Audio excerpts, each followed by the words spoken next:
Hi everybody, I hope you're doing well. I am here to review a book called Barriers by Patrick Skelton, a dystopian, post-apocalyptic fiction about a man who is really an ordinary guy, but he has to do the extraordinary in order to save his son.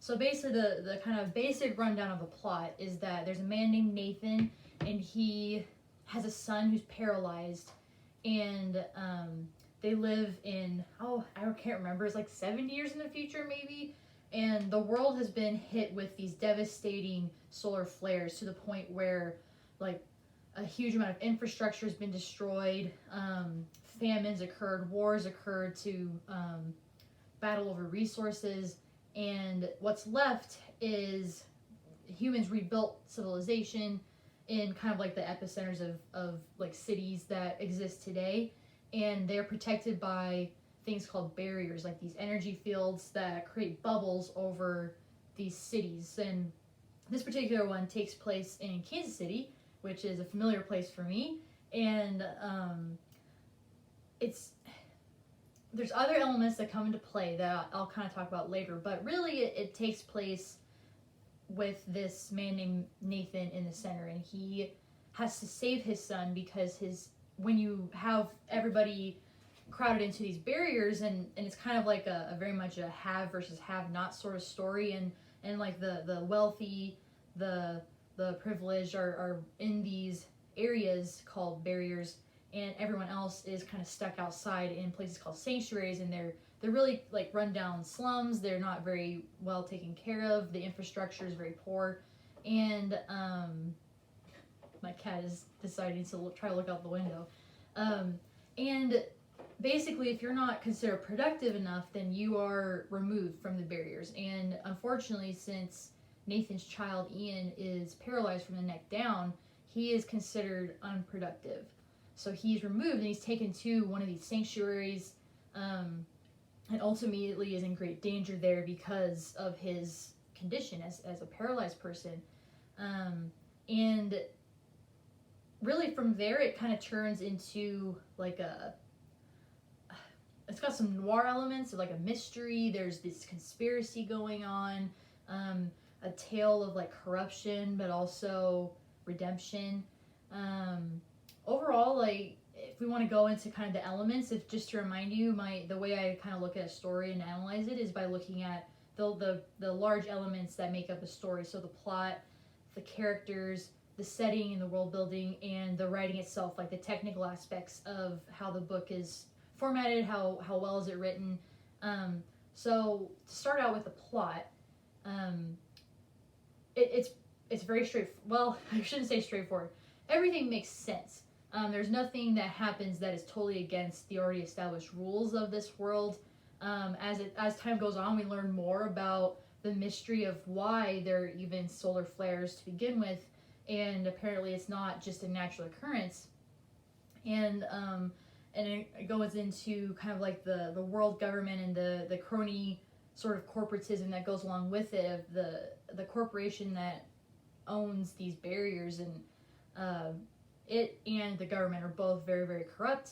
They're both seeking to put forward their own aims, and what their aims look like is very different from what the average person's ideal life looks like. And Nathan is kind of just stuck in the middle of this all. He has to get involved because he's trying to find his father, who has disappeared, and his hopefully building a device that could help Ian regain the use of his limbs. And then he finds out that a lot of things kind of happen all at once in the beginning of the book that maybe makes the plot go in like spurts of huge jumps, and then a little bit you slow down and you go into some investigating, you get to the world building, and then there's these big spurts again. So the very beginning, we learn that Ian is slated for euthanasia, basically, because he's paralyzed. And then, like about 3 pages later, we find out that Nathan's dad is actually dead, or is apparently dead due to suicide. And so Nathan has to go in and kind of retrace his father's steps, uncover a vast conspiracy, solve several different mysteries that are very, very relevant to the world as a whole. Excuse me. And through all of this, it gets a little convoluted. So overall, I give the plot an 8 out of 10, or maybe like a 4 out of 5. I kind of waver. I'm kind of leaning toward using a 5-star system now, just because it's a little more aligned with, big sites like Amazon, Goodreads, and it just makes my translation to when I give a review to these books on those websites a little easier. So maybe like a 4 out of 5. It all makes sense. It's all coherent. Nothing contradicts what happened before. It does get a little convoluted, and there's definitely these big spurts of immense amount of action, and then a little bit slow down, and then big spurt again of all this action. So next, I want to get into the characters, and the characters, Nathan is really the main one with whom you experience any real depth and development. He's just an ordinary guy. Like he was a journalist who ended up being a little too brave and trying to speak out a little too much against the government and the corporation that owns the barriers, and kind of gets shafted for it. And he's still able to manage making a living in the barrier. He's one of the lucky few, but that luck is running dry, and it's just a matter of time, he thinks, before he is forced to leave because he can't afford it, or because he'll be removed forcefully by the barrier administration. And you see several different angles of him. You see him as a father. You see him as an investigative journalist. You see his brave side. You see his scared side. You see him face some very, very difficult choices. And through it all, he tries to do what's right. And, I really admired that. There was a lot of choices that he faced where I would probably falter, or I might even fail to make the right choice. So I had to give him props. I think Nathan was pretty well written. He was definitely the everyman, the guy who's just your normal Joe Schmo, and just trying to make it through this vast maze of conspiracies and lies and corruption. Some of the other characters that stood out to me was probably Leland Kronemeyer. I believe that's how his name is pronounced, and he's the CEO of RankCon, which is the people who own the barriers, and he has a very tragic past. He's very driven. He's very motivated to gain more power, because it's kind of all he has left based on his past, and I won't spoil that, but he's a very flawed man, but he also has some glimpses of kind of what used to be. His cynicism is warped, or his cynicism warped what maybe used to be virtue and righteousness, but he's definitely an interesting character. I'd say he's definitely less developed than Nathan, but he has some development. And the other characters really don't have a lot of depth beyond their kind of main characteristic, or they just don't. It just doesn't get explored as super in depth. Nathan's father, from what we know of him, he is kind of like a eccentric sort of guy. He just kind of does what he's very independent. He's very individualistic, and he definitely does not want to answer and be forced into things by the greater powers that be. So he has a little development, and so does some other random characters, but ultimately the most development lies in Nathan. And so overall, I think the characters I would have to give a 3 out of 5 or a 6 out of 10, just because not a lot of them were really developed. Nathan was. He was fairly developed, and maybe he could have, the author could have even gone further with it, but it served its purpose in the story. It didn't necessarily need to be a really character-heavy story, because there was so much plot going on. So next, I think we want to get into world building. This is where it really gets interesting, actually. I'm going to go a little bit into spoil territory, so if you don't want to hear about spoilers, then you might have to skip forward and until I get to the writing and prose part. Basically, just because I can't really talk about the world building without getting into a little bit of spoilers. It's not huge spoilers, because you're going to learn about it pretty quickly, but if you rather not be spoiled on this, then skip ahead several minutes to where I start talking about the writing and prose. So world building is really interesting. There's the aspect on Earth of solar flares are hitting the Earth. The Earth has been almost nearly destroyed, or like maybe not the Earth, but human civilization has been nearly destroyed. And over the course of several decades of extreme strife, famines, wars, somehow they managed to kind of pull it back together and create a system that is not ideal by any means, but it is something where people are alive and able to live in some sort of society. So there's that element. And then there's another element that gets introduced a little suddenly, I think. Basically, Nathan watches a CNN newscast, and we learned that there is a portal or a fold in space-time out beyond the Earth's orbit, and through it, if you go through it, you get to another planet that's about 600 light years away, but it doesn't, obviously with this wormhole sort of thing, it doesn't take nearly that long to get to this planet. And the strange thing about this planet is that it has an ancient human civilization that's been extinct for several thousand years. So all that is interesting. And I liked that element on its own. I'm not sure that the two elements of the Earth side and the exotic planet side melded super well. And I'll kind of explain why. Just because on the Earth side, there was this element of, it was pretty down to earth. Like, things were relatively the same compared to our current era, this 2020. Society seemed relatively the same. Like, people kind of did the same activities, like inside the barrier, that is. They'd go running, they'd walk their dog, they'd watch sports.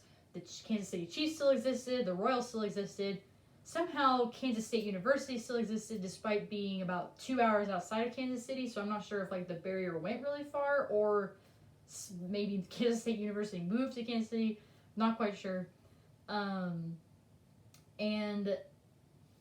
so there's that element. It's like, it's even though there's been this immense destruction on Earth, things are relatively similar to our current day. Not sure I would necessarily take it like, not sure I would necessarily do the same thing like that. I think this was an opportunity where the author could have invented some interesting new things, like different kinds of sports based off of the new world that they were living in.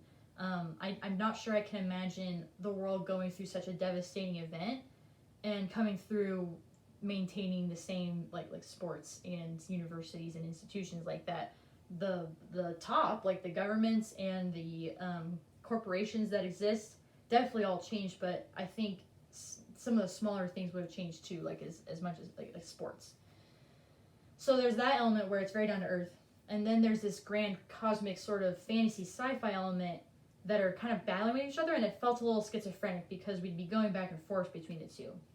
And I think that's why it didn't really meld, just because the planet aspect, the extrasolar planet, seemed a little just unnecessary. Like, the story didn't necessarily need it.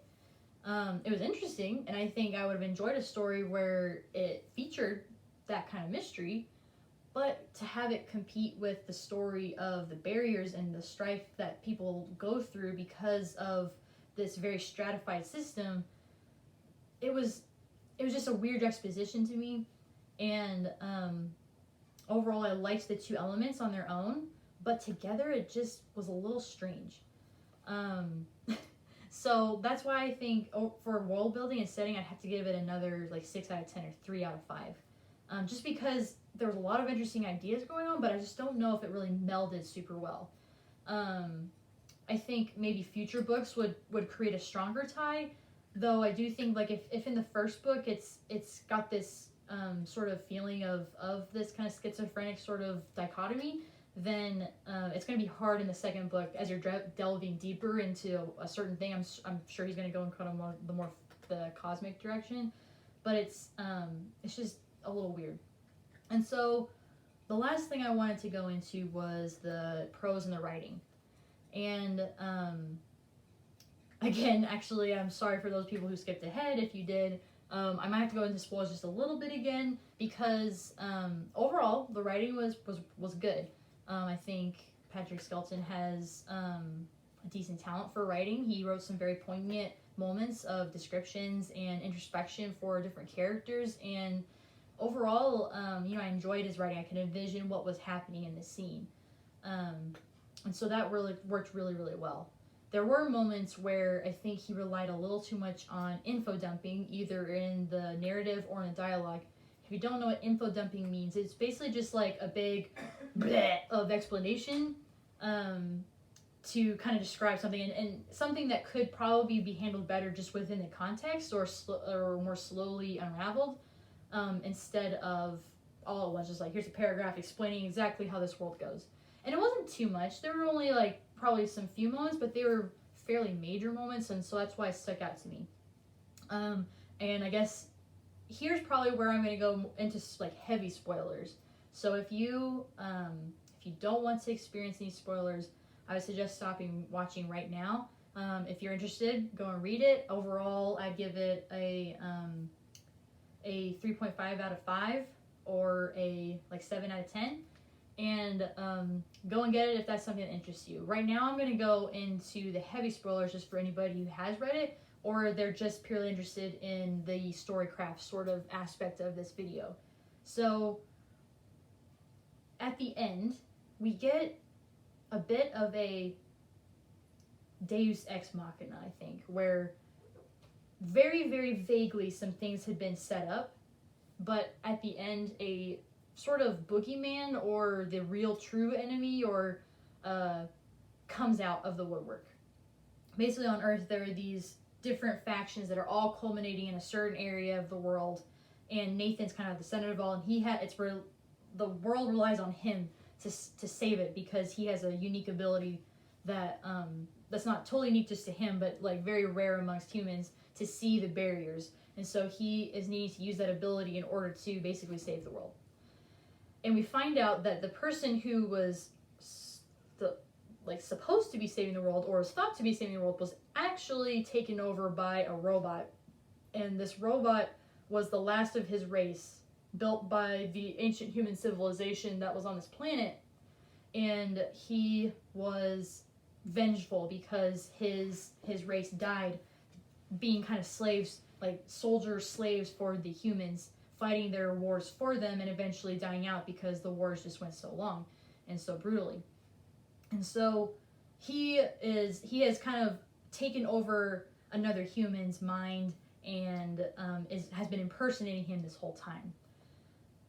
There was a few mentions of robots or like cybernetic things and androids mentioned beforehand, but it wasn't in a way that was really meaningful, that could really meaningfully tie to the end. And so, to kind of wrap around my original point of info dumping, at the end we have to get a huge info dump of why this robot hates humanity, because it just had been so, there was no like exploration into this, or very, very, very surface level exploration into this. So we end up getting this huge info dump at the end of this guy just talking and talking and talking about how he hates humans and why. And it was still really interesting. I think it was really cool. I just wish that this was a separate story, to be totally honest, because I think it's worth its own story. And again, like, the author is probably planning to weave these two together for further into the future. But from just like my first impression based on the first book, I wish that they were two separate stories, because they were really good separately, really good ideas and really interesting, kind of like unique directions. But together, it just didn't meld for me. I don't want that to say that it detracted from my enjoyment of the story too much overall, because I still give it like a 7 out of 10 or like a 3.5 out of 5. That's still pretty well into the enjoyment territory. And I do think that if you enjoy post-apocalyptic fiction, if you enjoy like conspiracies, this does a pretty good job of describing or like imagining what kind of terrible backroom deals happen in within government organizations, or within corporate espionage for each other, or like how corporations and government might work together to increase their power and money, but also at the expense of the populace as a whole. So I think those all those are all worth reading about if that's something you're interested in. And one more thing I want to touch upon is that I think the theme of betrayal and hard choices is very prevalent throughout the book, and many characters are forced to decide between their families and what's right, given that they are being threatened, like their families are being threatened if they don't do something that could harm a lot of people. And unfortunately, like, you know, as much as it sucks, these people choose to save their families because it's their family. How could you sacrifice your granddaughter or your daughter or your grandson or your son just for how could you sacrifice them when they're bound to be die extremely horrible deaths, and really all it takes from you is just these small little decisions that shouldn't add up to much, but they do add up to a whole lot. So that's a big theme throughout the book, and I think that was handled really well. And even at the end, after everything's happened, there's an element of forgiveness regarding all that, like one of those betrayals. And so that all like kind of resonated with me. It's a pretty powerful theme, and so I don't want you to think that I didn't like this book, because I overall did. There were just some things that I think I would have done differently, or I would have recommended the author to do differently, were I like a beta reader or an editor. Again, if you like post-apocalyptic fiction, if you like dystopian fiction, take a look. You might enjoy it. I enjoyed it well enough. And thank you, everybody. Thank you for listening to my review. I hope you found it useful or helpful, or maybe found a new book for you to try. Barriers by Patrick Skelton. It's on Amazon, available through Kindle Unlimited, or you can buy it if you don't have a Kindle Unlimited account. I'm not sure if it's available on other websites, but Amazon is where I found it. Thanks, everybody, and I hope you have a great day.